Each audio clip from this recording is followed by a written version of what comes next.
Selamat malam pemirsa, ramai diperbincangkan oleh publik putusan Mahkamah Agung yang menganulir hukuman mati terhadap terdakwa kasus pembunuhan berencana terhadap Brigadir Yosua Ferdi Sambo CS yang awalnya hukuman seumur hidup kemudian berubah menjadi hukuman mati berubah menjadi vonis seumur hidup.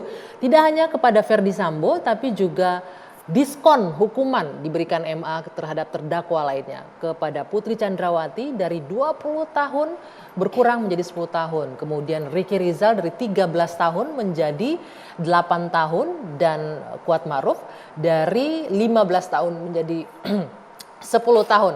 Publik pun kemudian bertanya-tanya apa yang menjadi pertimbangan MA dalam memberikan vonis ini. Dan ada juga pertanyaan, apakah ada intervensi terhadap putusan MA? Lalu bagaimana pula respon keluarga Brigadir Yosua? Kami akan berbincang malam hari ini bersama saya Dwi Anggia di Dua Sisi.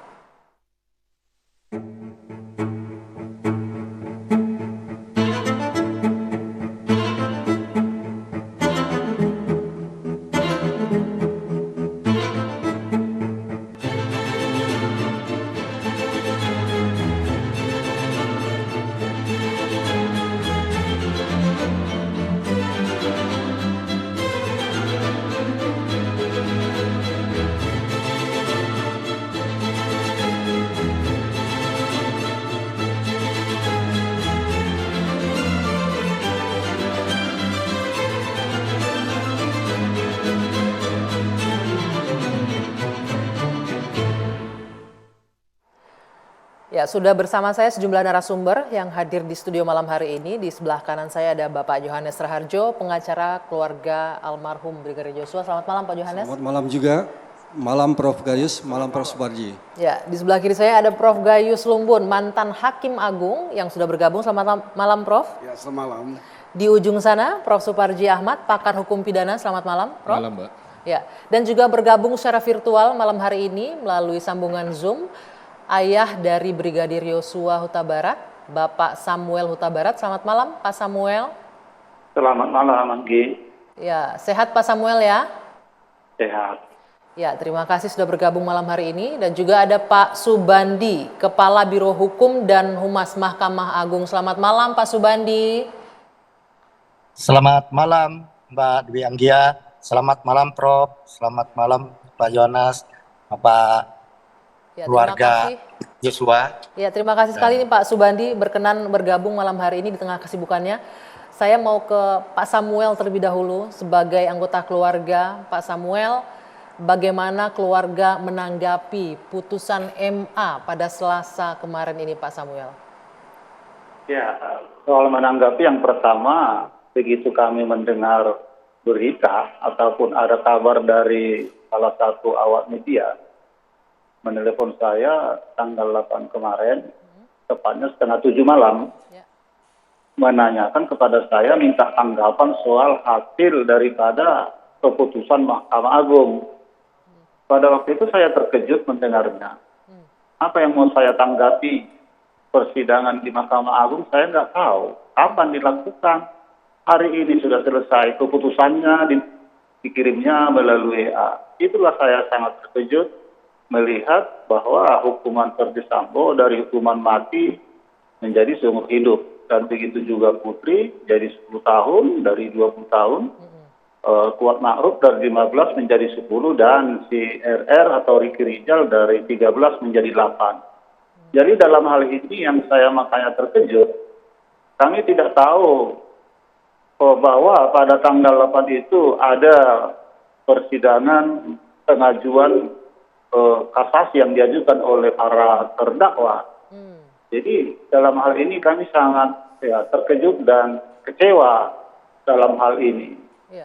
Jadi Anda justru tahu dari wartawan ini Pak, dari awak media ya Pak Samuel ya? Iya, saya tahunya dari awak media. Pas setengah 7 saya mau berangkat ibadah, malam itu saya ditelepon minta tanggapan soal keputusan Mahkamah Agung. Saya bilang, kapan ini terjadi? Tadi siang. Jadi saya bilang, apa yang mau saya tanggapi, Mas? Orang saya tidak mengikuti. Dan saya kok tidak tahu apa hasil daripada keputusannya. Kok bisa begini ya, Mahkamah Agung senyap sekali, saya bilang. Oke, dari Ibu sendiri bagaimana Pak menanggapi ini? Sudah menerima kabar ini juga? Pada waktu itu langsung istri saya kasih tahu. Memang dia seminggu sebelumnya pun dia sudah baru pulang dari rumah sakit. Waktu itu seminggu dirawat. Begitu dia mendengar berita itu, dia pun langsung nampaknya ya diam, termenung. Kok bisa begitu? Kita nggak tahu. Ya saya mana tahu, itu aja saya bilang. Sampai dia ya nampaknya dia meneteskan air mata. Oke. Baik, saya mau ke Pak Subandi terlebih dahulu. Pak Subandi, ini adalah suara hati dari keluarga Pak Subandi. Memang kita kan tidak bisa, ketika hakim MA memutus, itu sudah bebas intervensi, itu adalah kewenangan hakim dan lain-lain. Tapi ini ada suara dari keluarga korban yang juga harus didengarkan mestinya. Keluarga korban menyebutkan terkejut, kecewa, dan mengatakan kok tega sekali, kejam sekali MA memberikan putusan seperti ini. Boleh nggak Pak Subandi? Saya nggak tahu Pak Subandi juga mengetahui atau tidak nih, apa saja pertimbangan dari hakim MA ketika memutus ini, Pak Subandi? Ya, bahwa kekecewaan dari keluarga korban, kita sangat memahaminya, kita empatik terhadap hal tersebut. Sedangkan mengenai pertimbangan, sekali lagi saya ingin sampaikan bahwa saya selaku Kepala Biro Hukum dan Humas Mahkamah Agung Republik Indonesia diberi kewenangan untuk menyampaikan tentang amar putusan kasasi Ferdi Sambo dan kawan-kawan, sebagaimana telah diketahui oleh kita semua, tadi juga disampaikan ya, ada tolak kasasi dengan perbaikan penjatuhan pidana.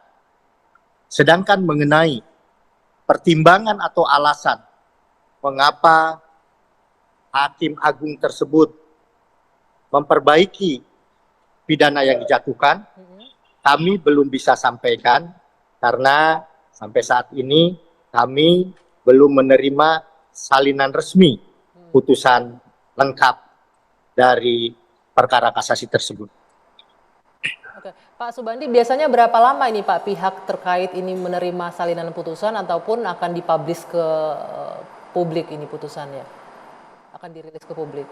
Insya Allah dalam waktu cepat, mudah-mudahan tidak lebih dari seminggu, kita dapat mempelajari, dapat membaca bersama di direktori putusan maupun di informasi perkara, dan kepada para pihak, kepada penuntut umum maupun terdakwa bisa diminta nanti ke Pengadilan Negeri Jakarta Selatan. Oke. Tahan dulu Pak Subandi ya, masih bersama kami dulu sebentar Pak Subandi. Saya mau ke Prof. Suparji. Prof. Suparji, kalau Anda melihatnya seperti apa nih Prof?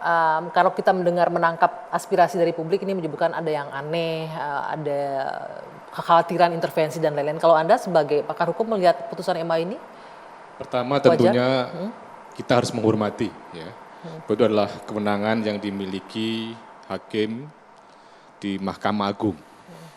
Harus kita budayakan menghormati, namun tidak menghilangi untuk mengkritisi dan semangat untuk mengkonstruksikan agar ada perbaikan di masa yang akan datang.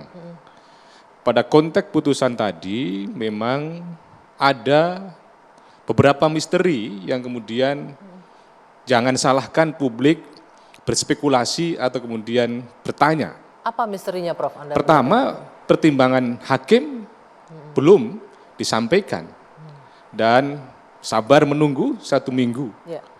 Logikanya adalah bahwa ada pertimbangan, baru kemudian ada amar. Karena untuk membangun sebuah amar putusan tadi, tentunya berdasarkan pertimbangan fakta, pertimbangan yuridis, maupun pertimbangan alat bukti yang lain, dan dalam konteks ini adalah yudik juris tentunya, apakah ada kesalahan penerapan hukum di pengadilan tinggi atau ada tindakan menyalahgunakan kewenangan atau bertindak sewenang-wenang dalam proses hukum sebelumnya. Jadi ini misteri yang sangat mendasar. Ya. Kemudian yang kedua adalah cukup misterius adalah ketika konstruksinya menolak dengan perbaikan. Ya. Publik bertanya-tanya, menolak tapi kemudian diperbaiki. Meskipun itu bisa dijawab secara simpel. Pada satu sisi menolak, pada sisi yang lain adalah melakukan perbaikan. Perbaikan dalam konteks misalnya hukuman yang didiskon tadi itu. Ya.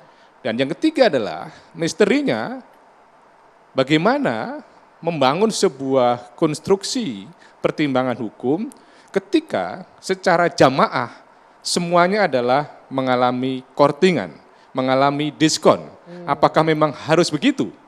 Apakah ada pertimbangan-pertimbangan secara khusus ya kepada masing-masing, misalnya terpidana dalam hal ini, tetapi pada kenyataannya itu adalah disamakan. Oke. Ketika ini turun, yang lain juga turun.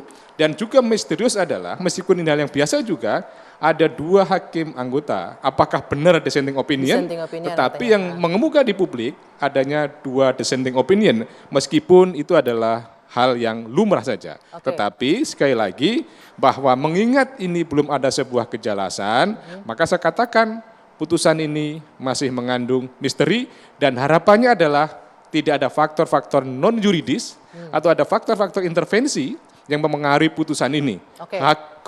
Hakim betul-betul independen Oke. dan tidak ada intervensi yang lain. Ya, Gitu. nanti itu akan kita minta responnya dari Pak Subandi. Pak Subandi, kami harap masih bergabung sebentar ya Pak ya. Kita harus jeda sejenak. Kami akan kasih kesempatan Pak Subandi untuk merespon usai jeda. Sesaat lagi di Dua Sisi.